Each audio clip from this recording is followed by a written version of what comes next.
लड़का काथी के चटैया भैया हो बिछौले बारा हमरो के बैठौले बारा काथी के चटैया भैया हो बिछौले बारा हमरो के बैठौले बारा कहाँ माँ के ध्यान भैया हो लगौले बारा हमरा के रोले बारा कहाँ के ध्यान भैया हो लगौले बारा हमरो के रोले बारा उषा के चटैया सिसिया बिछौले बारी तोरो के बैठौले बारी उषा के चटैया सिसिया बिछौले बारी तोरो के बैठौले बारी गुरुजी के ध्यान सिसिया लगौले बारी तोरो के रोले बारी शिवजी के ध्यान सिसिया लगौले बारी तोरो के रोले बारी काथी के चटैया दीदी बिछौले बारी हमरो के बैठौले बारन काथी के चटैया दीदी बिछौले बारा हमरो के बैठौले बारन कहाँ माँ के ध्यान दीदी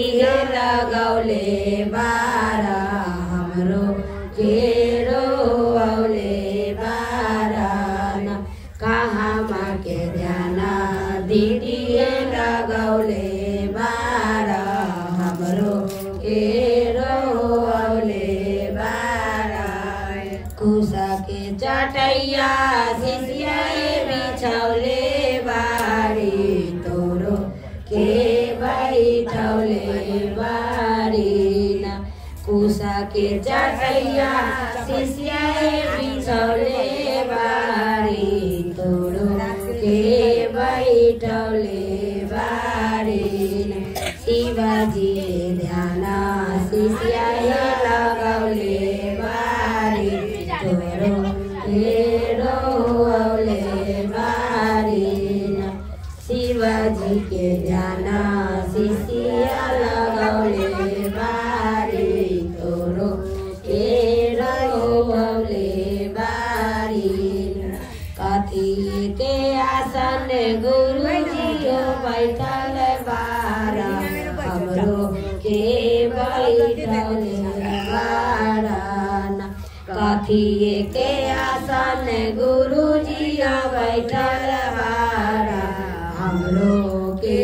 बैठौले बारा कहाँ माँ के ध्यान गुरुजी लगौले बारा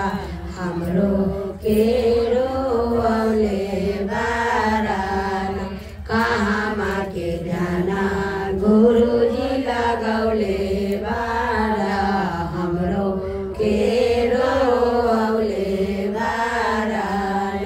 मीरा के छाला सिसिया बैठल बारी तोरो के बैठौले बारी मीरा के छाला सिसिया बैठल बारी तोरो के बैठौले बारी देवघर के ध्यान सिसिया लगौले बारी तोरो के रोले बारी देवघर के ध्यान सिसिया लगौले बारी तोरो के रोले बारी एगो अपने भूले से गुरु महाराज जी जय हर हर महादेव।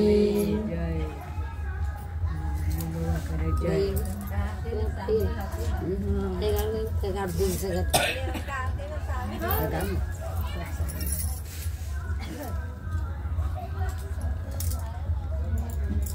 एक बार प्रेम से बोलिए शिव गुरु महाराज की जय। कहाँ तिन शिव गुरु कहाँ पीपल गछिया